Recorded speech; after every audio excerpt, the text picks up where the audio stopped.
이번에는 춘향전의 근원설화에 대해서 한번 이야기해 보도록 합시다. 근원설화. 자, 이 근원설화라는 말 뜻부터 좀 알아야 되겠습니다. 근원이라는 말을 써서 근원은 뭔데요? 무엇에서부터 왔느냐? 근원, 혹은 기원, 이렇게 되게 아리진,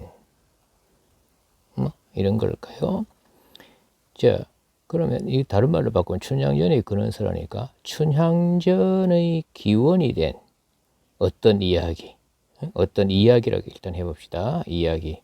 어떤 이야기가 있는데 이 이야기에서부터 뭐가 나왔다? 춘향전이 나왔다. 이런 거죠. 그러려면 우리는 어떤 생각을 해보자면 춘향전을 닮은 옛날 이야기를 찾아야 돼. 이 이야기를 우리가 설화라고 한다면 설화는 뭐가 있어요? 신화와 전설과 민담 이렇게 나누죠. 신화, 전설, 민담. 이게 설화인데 어떤 한 설화가 춘향전과 너무 닮았다 이거지. 그럴 때 우리는 춘향전이 근원설화라고 한다. 예, 이렇게 보는 입장도 있습니다. 이렇게 보려면 적어도 춘향전의 기원이 되려면 어야 되겠어요. 일단은 첫째, 춘향이 어야 돼? 춘향이 이야기의 주체여야 돼요. 말하자면 그건 춘향 이야기여야 돼요. 그죠? 둘째는 그 갈등이 말이야. 그 갈등이 어떤 애정을 성취해 가는 과정에 그 사랑을 막는 어떤 장애물이 등장해서 어떻게 돼요? 어떤 삼각관계를 형성해야 된다. 그래야 춘향전이 될 수 있을 테니까 이거지. 예.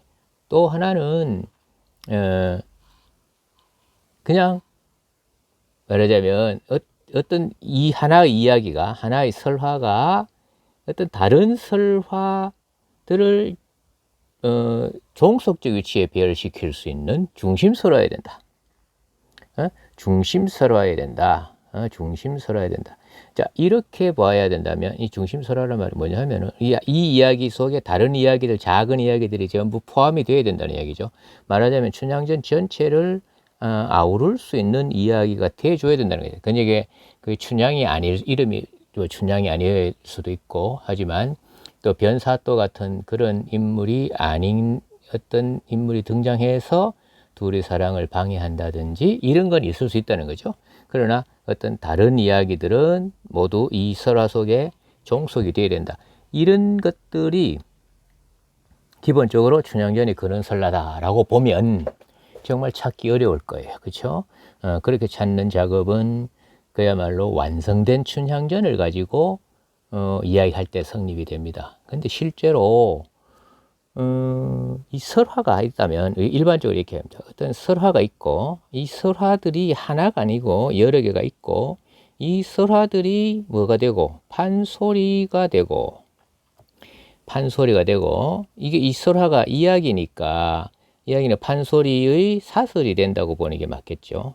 판소리 사설이 되고 그 다음 무엇이 뭐가 되고 판소설이 된 다음에 소설이 되고 예, 소설이 바로 뭐겠어요? 이렇게 보죠. 요거는 판소리 춘향가가 되는 거죠. 춘향가가 요거는 소설 춘향전이 된다는 말입니다. 춘향전이 된다는 거죠.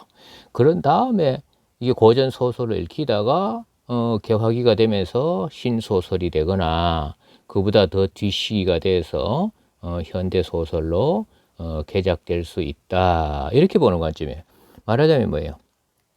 이 설화라는 것이 판소리 사설을 이루는 기원이 되고 근원이 되고 판소리 사설을 바탕으로 이 소설이 형성되고 이 소설을 바탕으로 신소설이나 현대소설이 만들어진다라고 하는 관점. 지금 말하자면 시대의 흐름에 따라 다른 형태로 변화된다는 거, 진화된다고 봐도 좋겠다, 그죠?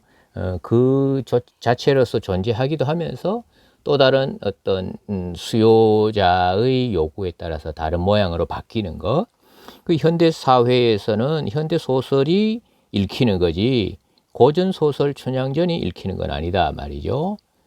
그게 과연 바람직한 일인지는 그 다음 문제고, 일단 그렇게 변화해가는 과정, 이것을 우리가 근원설화론입니다. 그럴 때 이 설화가 한 가지만 있느냐, 여러 가지가 있느냐, 또 달라질 수 있겠죠. 이 설화가 예컨대 우리의 자생적인 것인지, 우리나라에만 있는 자생적인 것인지, 아니면 이 설화가 외래적인 것인지, 주로 중국 같은 데 있는 이야기인지, 아니면 이 설화가 실존 인물의 이야기인지. 실존 인물의 이야기가 전기가 아니라면, 전해 내려오는 이야기, 사실의 기록이 아니라면 이야기처럼, 일반적으로 전해 내려오는 이야기처럼 설화가 되어버리겠죠. 신화나 신화가 되긴 어렵죠. 일반인의 이야기니까 어떤 전설이나 민담의 형태로 실존 인물 이야기가 전해 내려올 수도 있습니다. 그런 것들이 모여서 이 판소리, 사설이 이루어진다. 그러면 하나가 된다. 위에 아까 이야기하듯이 춘향이 주체고 애정의 문제가 어떤 신분의 차이 때문에 이루어지기 없게 되고 방해를 받게 되고, 그리고 새롭게 그 사랑을 방해하는 인물과 삼각관계가 이루어지고 그 이야기가 중심설화가 된다. 이런 관점이 아니고 이 여러 가지 이야기들이 모여서, 말하자면 이렇게 이야기할까요? 설화 하나에서 쭉 n의 개가 있는데, n개까지가 있는데, 이 설화들이 모여서 하나의 완성된 형태를 이루어 나간다. 즉, 이렇게 되는 것을 우리는 뭐라고 하는 겁니까? 적층문학이라고 하잖아요.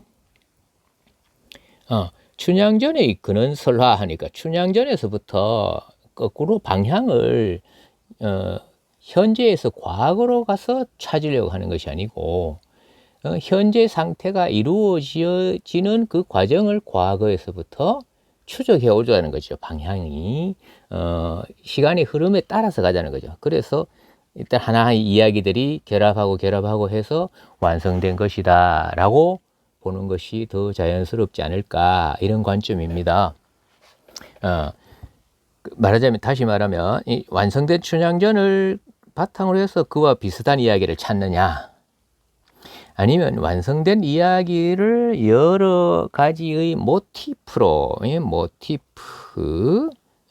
여러 개의 모티프, 이거를 뭐 우리가 설화에서 얘기할 때는 화소라고 이야기의 바탕되는 이런 것을 바탕으로 여러 개를 나눌 수 있고, 그런 것들이 하나씩 적층문학처럼 하나씩 모여서 완성된 형태로 나갔을 것이다 라고 보는 것이 자연스럽지 않을까.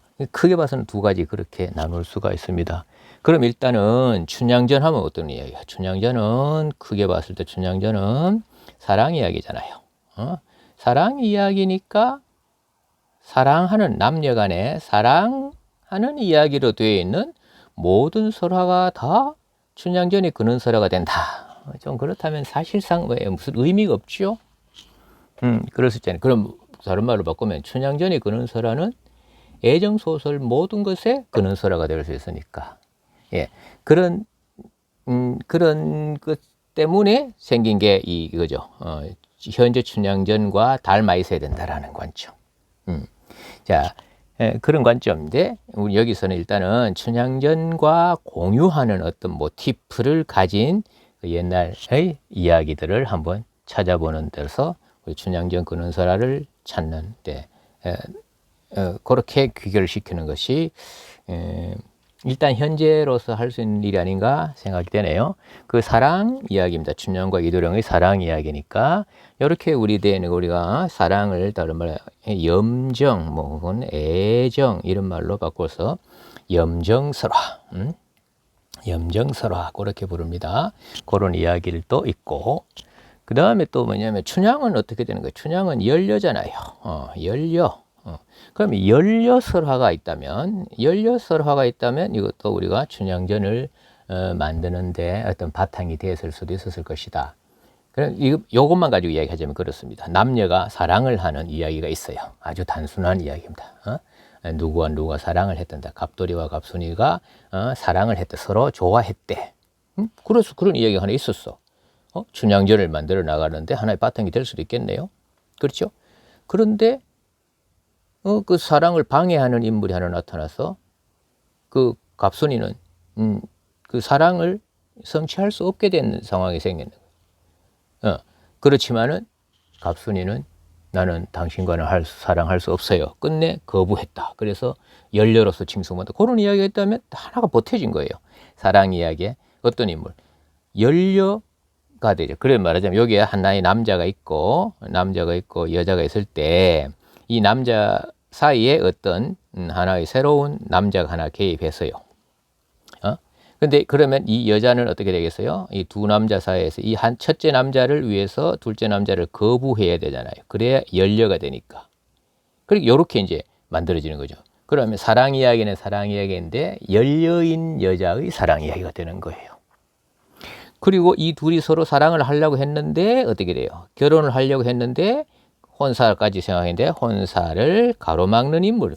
이 둘이가 사랑을 해서 남과 여가 결혼을 하려 했는데 새로운 남자가 등장해서 혼사가 장애를 겪게 되는 혼사 장애담이 있을 수도 있겠죠. 자, 그래서 이 여자는 결국 어떻게 돼요? 그 정절을 지키려 하다가 죽었다고 생각해요. 죽었어요. 죽으면 어떻게 돼요? 죽으면 원혼이 되지 않습니까? 그 원혼이 됐어요. 그 원혼이 돼. 원혼이 돼. 그래서 그 원혼이 된, 그죠? 원혼 이야기라고 해도 되겠네. 원혼. 그런데 이 원혼이 된 이 여자를, 여자가 그 원통함을 푸는 이야기다. 여자가 이제 그 원통함을 해소한다 그럴까요? 이런 것을 뭐냐 우리가 신원 그래요. 신원한 이야기도 나올 수가 있겠죠. 그럼 일단 왜 돼요? 원혼이 됐다는 이야기는 죽었다. 그래서 그 원통함을 풀었다. 어떤 방식으로 무슨 재생하거나 다시 태어난다는 말이죠. 재생하거나 아니면 원수를 갚게 되거나 뭐 이런 이야기가 되겠죠. 이렇게도 되고 또 이 신원을 주도하는 인물이 누구냐? 그 인물이 애초에 사랑했던 그 남자여도 좋고 아니면 또 다른 어떤 남자여도 좋고 그래서 암행어사가 되어서 나타나서 해결했다. 이렇게 생각하면은 자 이런 이야기들이 전체가 하나씩 처음에는 사랑 이야기였는데 남자가 여자가 사랑을 했는데 한 남자 한 여자가 사랑을 했어. 그렇죠? 그런데 새로운 한 남자가 등장을 했어. 그 남자 때문에 그 여자는 그 정절을 지켜야만 돼. 그래서 연려가 됐어. 그 남자가 등장해서 그 혼사를 가로막았어. 근데 그 여자는 정절을 지키려다가 죽었어. 그 죽은 그 원혼을 풀어준다. 누가 와서? 암행어사가. 자, 이렇게 이야기한다면 하나하나가 다 어떻게 된다는 거예요? 하나하나가 다 춘향전의 근원설화로도 될 수 있지 않겠느냐 이거죠? 그러면 우리가 처음에 이야기하던 춘향전의 주체여야 되고 애정 관계에서 삼각관계가 발전되고 뭐 중심에 이런 이야기만이 근원설화라고 하는 이야기를 말은 전체적으로 대립이 됩니다. 그죠? 이렇게 서로 대립 관계를 형성하게 되겠구나라는 것도 우리는 짐작할 수 있어요. 자, 지금 그렇게 이야기되고 있습니다. 네, 이 가능한 한 여러 가지를 함께 가지고 있으면 좋겠죠. 이 모두를 다 가지고 있는 옛날 이야기가 있으면 제일 좋고, 또 이런 이야기죠. 여기 새로 등장한 이 남자가 예를 들어서 관리였다. 관리. 근데 이 처음에 이 서로 사랑하는 이 여자는 민간인이었다 치요. 그죠? 이 관리가 민간인 여자를 어떻게 한 거예요? 민간인 여자를 뺏으려 했는 것이죠. 그래서 이것을 뭐라고 하냐면 관리가 뺏었다. 무엇을? 일반 백성 여자를 이런 거죠. 일반 백성의 여자라고 달 수 좋고 백성 여자를 이렇게 달 수 있겠네. 그래서 관탈민여형설화. 자, 이렇게 이야기합니다. 관탈민여형설화. 이것도 우리는 여러 개를 발견할 수가 있습니다. 어떤 의미에서는 이 관탈민여형설화가 여러 가지 이야기들 중에서 몇 가지를 같이 포함하고 있으니까 좀 더 춘향전과 가까운데 춘향전과 얼마나 가까우냐만이 그 근원설화로서의 가치가 있는 것이다 라고만 할 수 있느냐 하는 것은 여전히 그냥 결론이 나기 어려운 그런 이야기가 되겠습니다.